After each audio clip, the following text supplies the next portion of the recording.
بسم اللہ الرحمن الرحیم رب اشرح لی صدری ویسر لی امری واحلل عقدۃ من لسانی یفقہوا قولی۔ سورۃ القریش۔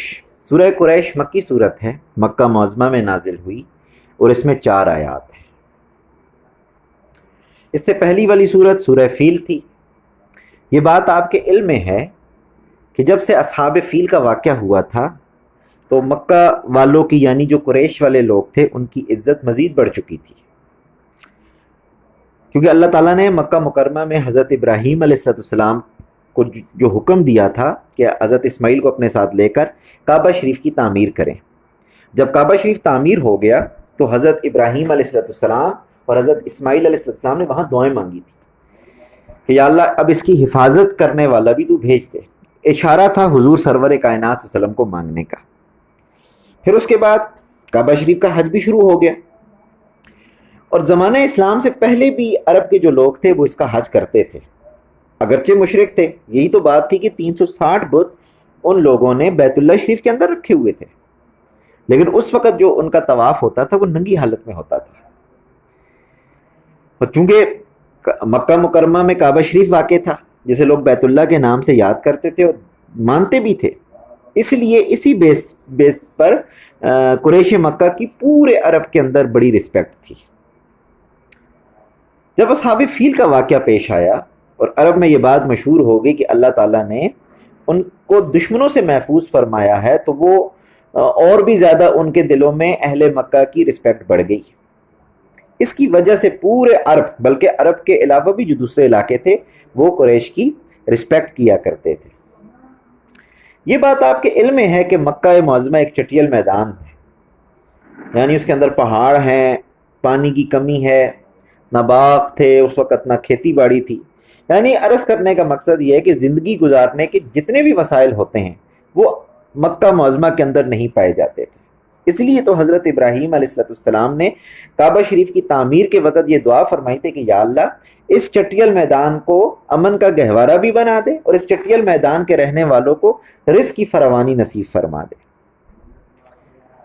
تو زندگی کے مقاصد پورا کرنے کے لیے یہ لوگ ملک شام اور ملک یمن کا سفر کیا کرتے تھے۔ ایک سفر ان کا سردی، جبکہ دوسرا سفر گرمی کے زمانے میں ہوتا تھا۔ سردی میں یمن جاتے تھے، جبکہ گرمی کے موسم میں وہ ملک شام جایا کرتے تھے، اور دونوں ملکوں سے جا کے وہ طرح طرح کی چیزیں یعنی غلہ، غذا اور دیگر اموال لاتے اور مکہ معظمہ کے اندر لا کے فروخت کرتے تھے، اور یوں انہیں کافی فائدہ ہوا کرتا تھا۔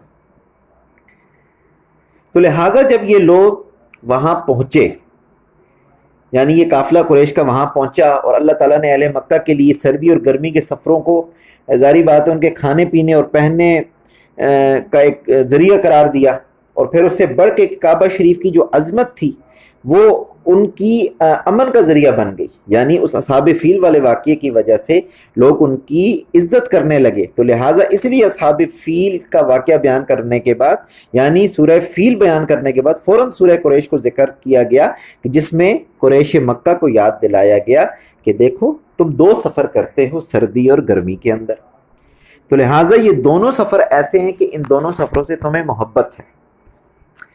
اب محبت کیسے؟ تم جاتے ہو، غذا لاتے ہو، طرح طرح کے منافع حاصل کرتے ہو، تمہیں ہر قسم کا پروفٹ ہوتا ہے اس کے اندر۔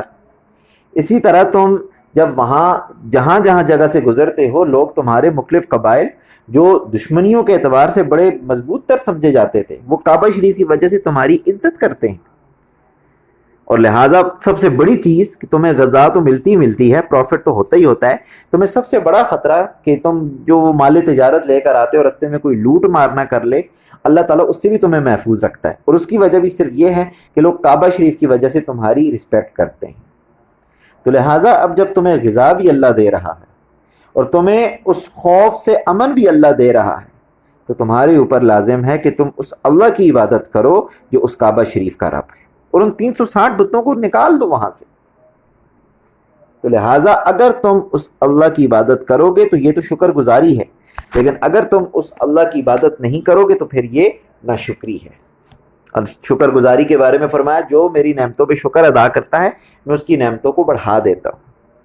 اسی شیخ سعدی رحمۃ اللہ علیہ فرمایا کرتے تھے کہ میرے پاؤں میں جوتا نہیں تھا تو میں بڑا ناشکری پہ آ گیا کہ میرے پاس جوتا نہیں ہے۔ فرماتے ہیں میں اچانک گھر سے باہر نکلا تو میں نے ایک شخص کو دیکھا کہ اس کے پاؤں ہی نہیں تھے۔ فوراً میں نے اللہ کا شکر ادا کیا کہ یا اللہ تیرا شکر ہے کہ تو نے مجھے پاؤں تو دیے ہوئے ہیں۔ لہٰذا انسان کے لیے ہر لمحہ شکر گزاری کا ہوتا ہے، لیکن اگر وہ سمجھے تو تب کی بات ہے، وگرنہ انسان ناشکری کرتا ہے، اور ناشکری کی وجہ سے جو تھوڑی بہت نعمت اللہ اسے عطا کرتا ہے وہ بھی اللہ تعالیٰ اس سے چھین لیتا ہے۔ خیر، قریش مکہ کو یہ دونوں سفر یاد کروائے، اور دونوں سفر یاد کروانے کے بعد اللہ نے اپنی عبادت کا حکم دیا۔ تو اس لیے سورہ قریش میں فرمایا لِإِيلَافِ قریش، یعنی قریش کی محبت رکھنے کی وجہ سے۔ کس چیز کی محبت؟ ایلافہم رحلۃ الشتاء والصیف، فرمایا سردی اور گرمی کے سفر کی محبت جو وہ کرتے تھے اس دونوں سفروں سے، کیونکہ غذا بھی ملتی تھی اور پروفٹ بھی ہوتا تھا اور امن بھی نصیب ہو جاتا تھا۔ اس لیے اب اس کے بعد اللہ تعالیٰ نے حکم دیا فَلْيَعْبُدُوا رَبَّ هَٰذَا الْبَيْتِ، فرمایا اس بیت اللہ شریف کے رب کی عبادت کرو، الَّذِي أَطْعَمَهُم مِّن جُوع، جو تمہیں بھوک میں کھانے کو دیتا ہے، وَآمَنَهُم مِّن خوف، اور خوف سے امن بھی نصیب کرتا ہے۔ یہاں چند اہم چیزیں جو سمجھنے کے قابل ہیں۔ سب سے پہلی چیز کہ سفر کرنا تجارت کے لیے کیسا ہے، تو یاد رکھیے اللہ تعالیٰ نے تجارت کے لیے سفر کرنے میں برکتیں رکھی ہیں۔ لہٰذا اگر کوئی بندہ یہ سمجھ رہا ہو کہ اگر اسے ایک جگہ رہ کے کسی بزنس کے اندر پروفٹ نہیں ہو رہا تو وہ اس کے لیے ہجرت بھی کر سکتا ہے۔ یعنی آج کے دور کے اندر بہت سارے لوگ جو آؤٹ آف کنٹری چلے جاتے ہیں، اور بعض لوگوں نے گلہ شکوہ دے دیتے ہیں کہ بھائی پاکستان ہی کے اندر رہ کے کام کرو، دوسرے ملک جانے کی کیا ضرورت۔ تو یاد رکھیے اگر ایک جگہ کوئی پروفٹ نہ ہو رہا ہو تو سفر اس نیت سے کرنا کہ مجھے تجارت کے اندر منافع نصیب ہو جائے، تو یہ اس سفر کے اندر برکتیں رکھی گئی ہیں۔ یعنی اس تجارت کے سفر میں جو ہجرت کی جاتی ہے اس کے اندر اللہ رب العزت نے برکتیں رکھی گئی ہیں۔ بلکہ اس سے بھی بڑھ کے بات کہ حضور سرور کائنات صلی اللہ تعالی علیہ وسلم نے خود حضرت خدیجہ الکبریٰ رضی اللہ تعالی عنہا کا جو مال تجارت تھا وہ آپ ملک شام لے کر گئے تھے، اور تجارت ہی کی غرض سے لے کر گئے تھے، اور اس سفر کے اندر آپ کو بہت ساری برکات نصیب ہوئی تھی، بہت سارا منافع حاصل ہوا تھا۔ تو اس لیے تجارت کی غرض سے سفر کرنا بالکل اس کے اندر اللہ نے برکتیں رکھی ہیں۔ دوسری اہم ترین چیز کہ یہاں پر اللہ تعالیٰ نے موسموں کو ذکر کیا کہ گرمی اور سردی کا موسم۔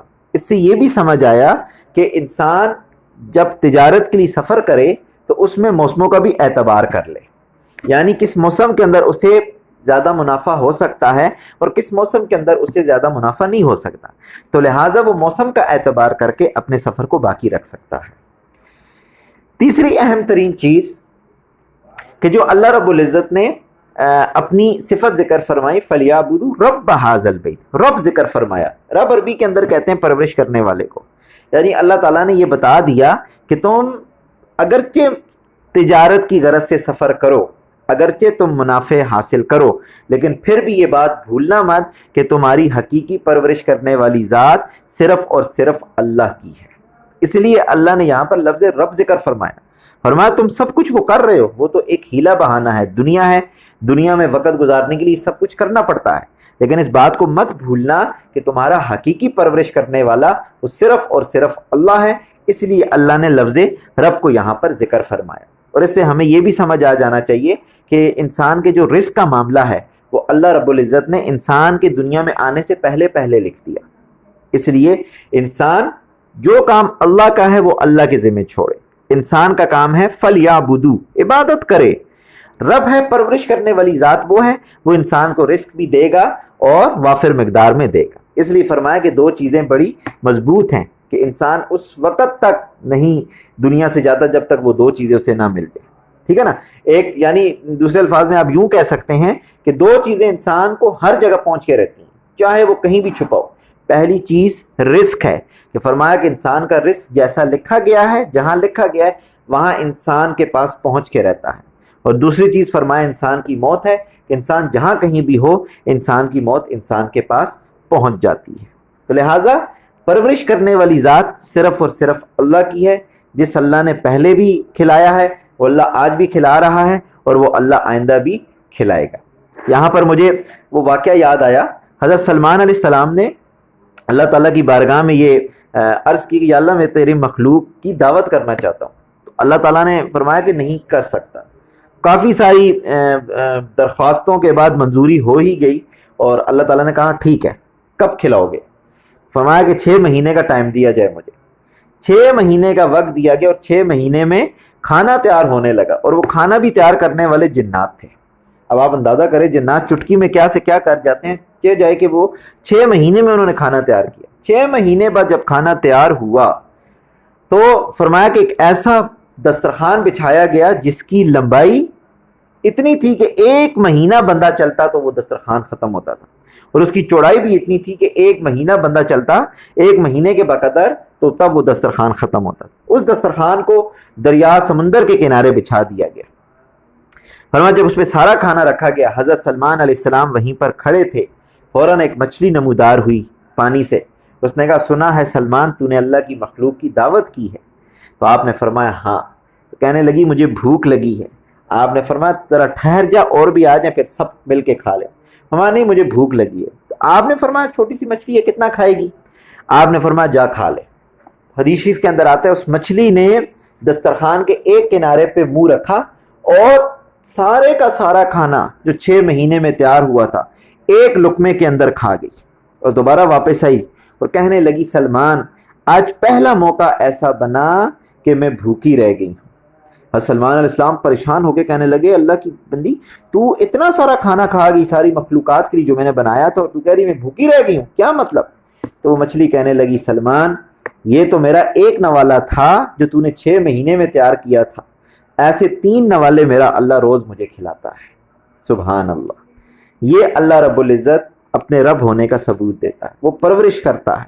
تو لہٰذا ہمیں اس چیز کی طرف رغبت دلائی گئی، فرمایا تم اللہ کی عبادت کرو۔ عبادت کا مطلب جہاں سجدے کا آتا ہے، عبادت کا مطلب جہاں نماز پڑھنے کا ہے، عبادت کا جہاں مطلب زکوٰۃ دینے کا، حج کرنے کا، روزہ رکھنے کا ہے، وہیں عبادت کا مطلب یہ بھی ہے کہ ہم اپنے دنیا کے ہر معاملے کے اندر اپنے اللہ کو راضی کریں۔ یعنی جس فیلڈ کے اندر بھی ہم بیٹھے ہوں ہم نے اپنے اللہ کو راضی کرنا ہے، یعنی ہر ایسے کام سے ہم نے بچنا۔ اللہ کو راضی کرنے کا کیا مطلب ہے؟ کہ ہم نے ہر ایسے کام سے بچنا ہے جس سے اللہ ناراض ہوتا ہو۔ کسی نے کیا خوب کہا تھا، ہم ایسی لذتوں کو قابل نفرت سمجھتے ہیں کہ جن کے کرنے سے رب میرا ناراض ہوتا ہے۔ اس لیے ایسی حسرتوں کو ہم نے توڑنا ہے جس سے اللہ رب العزت ناراض ہوتا ہے، اور ہم نے عبادت کا حق ادا کرنا ہے، اور عبادت کا حق تب ہی ادا ہوگا جب اپنی ہر فیلڈ کے اندر ہم اپنے رب کو راضی کرنے کی کوشش کریں گے۔ تو اس لیے فرمایا کہ سورہ قریش کے اندر اہل قریش کو یہ دعوت دی گئی کہ تم 2 سردیوں اور گرمیوں کے جو سفر کرتے تھے اس کی وجہ سے تمہیں غذا بھی نصیب ہوتی ہے اور امن بھی نصیب ہوتا ہے، تو لہٰذا تم اللہ کی عبادت کرو جو تمہارا رب ہے۔ اس کے ساتھ ایک اور چیز یاد رکھیے گا، فرمایا کہ جو بندہ سورہ قریش پڑھنے کا معمول رکھتا ہے تو فرمایا اللہ تعالیٰ اسے 2 طرح کی نعمتیں عطا فرماتا ہے۔ فرمایا ایک تو اس کی تنگ دستی دور فرما دیتا ہے، رزق کی تنگ دستی بھی، یعنی کھانے پینے کی تنگ دستی بھی دور ہوتی ہے، لباس کی تنگ دستی بھی دور ہوتی ہے، رہنے کی بھی تنگ دستی دور ہوتی ہے، اسی طرح کاروبار کی تنگ دستی بھی دور ہوتی ہے۔ اس لیے سورہ قریش پڑھنے کا معمول بنا لیا کریں، اور ساتھ ہی فرمایا کہ اگر کسی دشمن کا خوف ہو تو اللہ تعالیٰ اس خوف سے اسے امن نصیب فرماتا ہے، اور یہ تمام برکات ہیں سورہ قریش کی۔ جزاکم اللہ خیر۔